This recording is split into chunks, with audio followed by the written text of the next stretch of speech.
Welcome to Temples and Priests. From its foundation, the city of Memphis favored worship of the god Ptah. The main temple of Ptah was known as Hutkaptah, meaning Palace of the Ka of Ptah. The name of the temple, translated into Greek as Aegyptos, would eventually evolve into the modern name Egypt.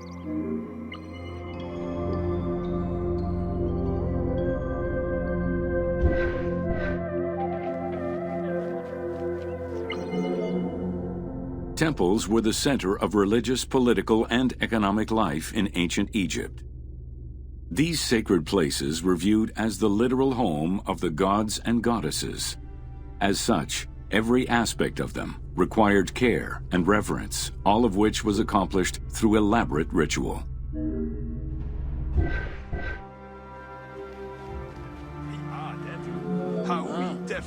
Located in the center of Memphis, the Temple of Ptah was the most prominent and imposing building in the city.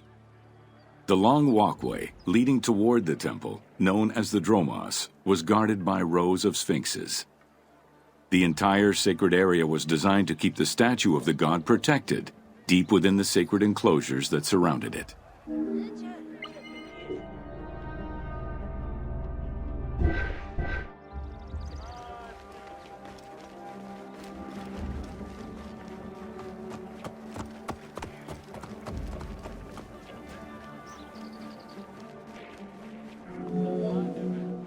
The Dromos opened into a courtyard, with the surrounding portico graced with columns carved to resemble palm trees. During special festivals, the general population was allowed to enter this location, but under no circumstances would they be allowed into the sacred spaces beyond the courtyard.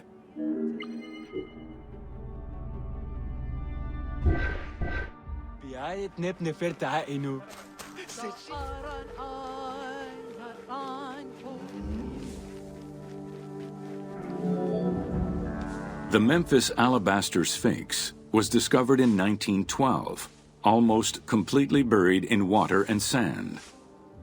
8 meters in height and weighing in at roughly 90 tons, it is still mounted on its original pedestal.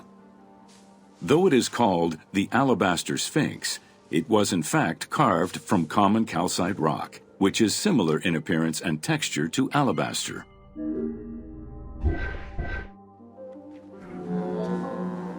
Erosion has destroyed the original engravings, making it difficult to determine when it was created. Egyptologists believe that its facial likeness resembles Amenhotep II, and so it could have been sculpted somewhere between 1700 and 1400 BCE. It is believed that this monument once stood outside of the Temple of Ptah and was integrated into subsequent extensions to the complex.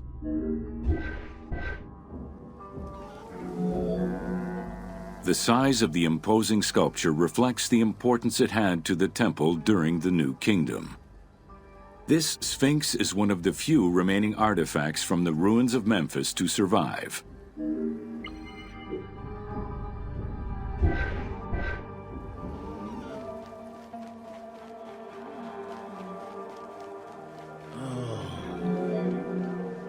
In Egyptian culture, some animals were associated with gods, while others were considered to be living gods. The Apis bull was believed to be a divine entity. The earliest mention of the Apis bull in ancient Egypt goes back as far as the first Egyptian dynasty.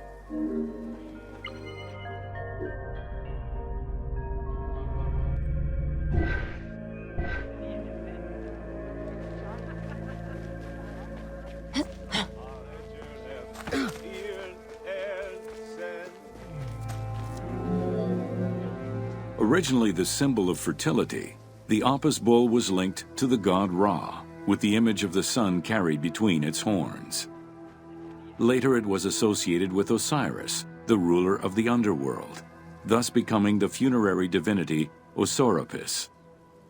During the 18th dynasty in Memphis, the Apis bull's association with the city's deity earned it the title Herald of Ptah.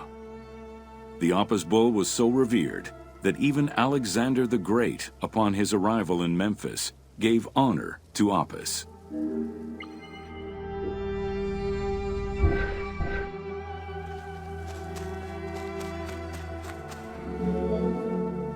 The Apis bull lived with its harem in a sacred barn located in an enclosure in the Temple of Ptah.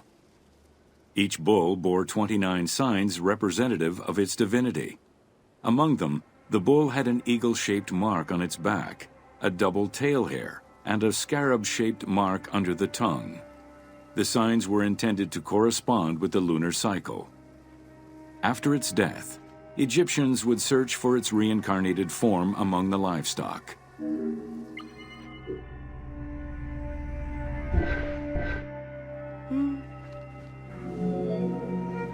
Like other living divinities, the mortal incarnation of the Apis bull was prayed to, and when it died, it was given a luxurious funeral, which included mummification. Until the reign of Ramses II, the Apis bulls were buried in individual graves in Saqqara. During the 26th dynasty, the bodies of the bulls were buried in enormous stone vats in the underground corridors of the Serapeum of Memphis.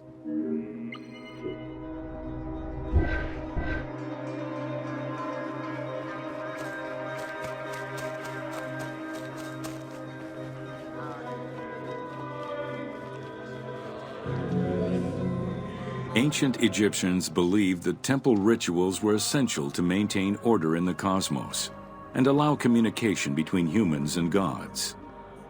The pharaoh was required to bring offerings as part of a twofold promise made to the gods, to remain a just ruler and to prevent chaos from entering Egypt.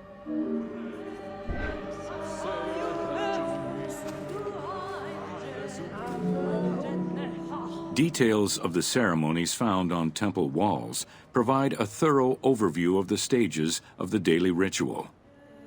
Performed 3 times a day to mirror human mealtimes, each step of the highly symbolic ceremony was accompanied by specific recitations, many of which referred to mythical events.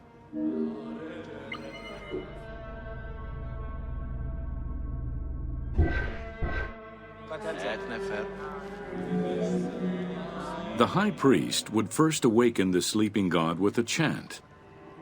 Then the seals of the shrine's doors were broken and the bolts drawn back. The act of swinging open the doors was a symbolic gesture where sight was granted to the deity. The priest would then bow and kiss the ground.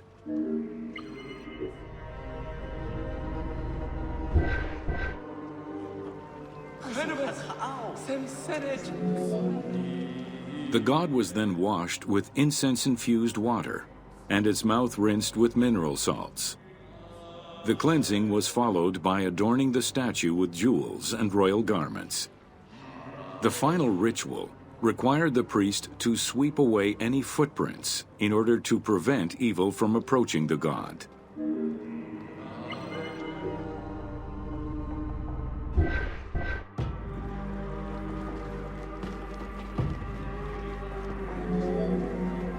Heredity was the primary source of new recruits.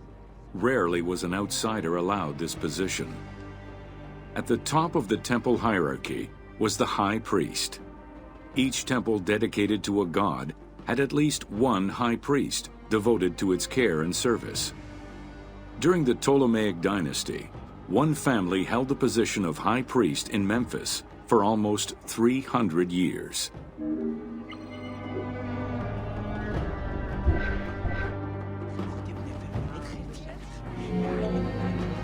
High priest candidates made their way up the ranks of the temple hierarchy.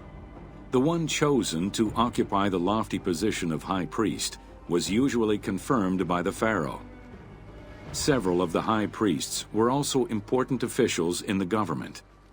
Families sharing the highest priesthood titles tended to make many alliances, thereby gaining more land and wealth. Shifting balances of power sometimes resulted in more or less open conflicts between the priesthood and the pharaohs.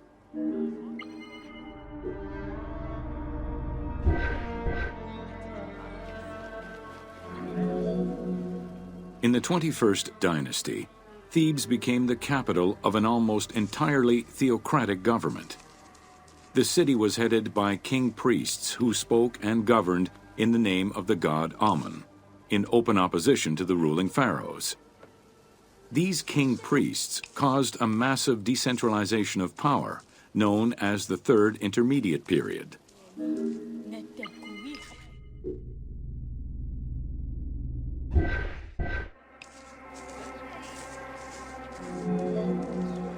The educational institution in ancient Egypt was known as the House of Life. Attended by the offspring of the elite and the clergy, it was a place tailored to the social status of its attendees. The earliest references to this type of institution date back to royal decrees of the Old Kingdom.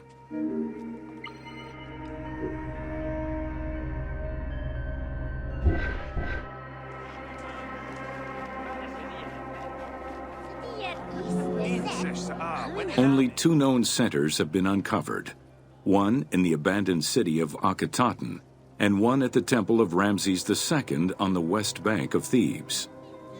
Inscriptions uncovered in those locations mention the names and titles of people who were connected with the House of Life, such as a chief physician and many scribes.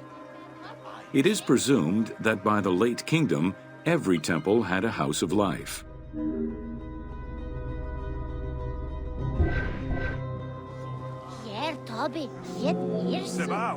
The House of Life offered training for the elite, destined for occupations such as astronomers, doctors, veterinarians, diplomats, architects, translators, or theologians. Some institutions focused on specific disciplines, making them a central hub for the country.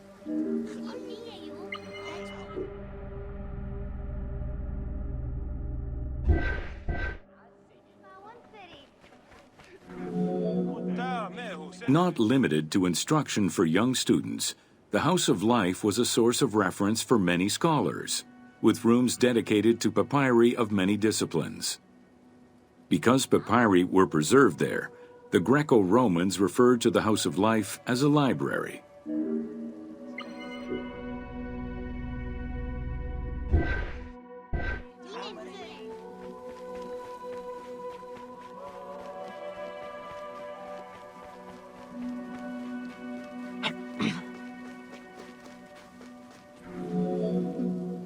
Ancient Egyptian economy was based on an unequal system of redistribution of goods.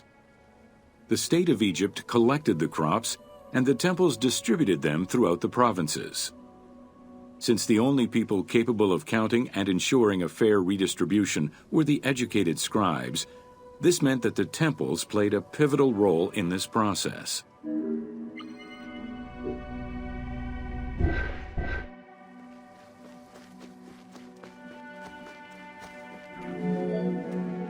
There are records of pharaohs making offerings of large tracts of land and animals to temples in order to maintain their favor. Ramses III offered generous gifts to the temple of Amun in Karnak in such a manner.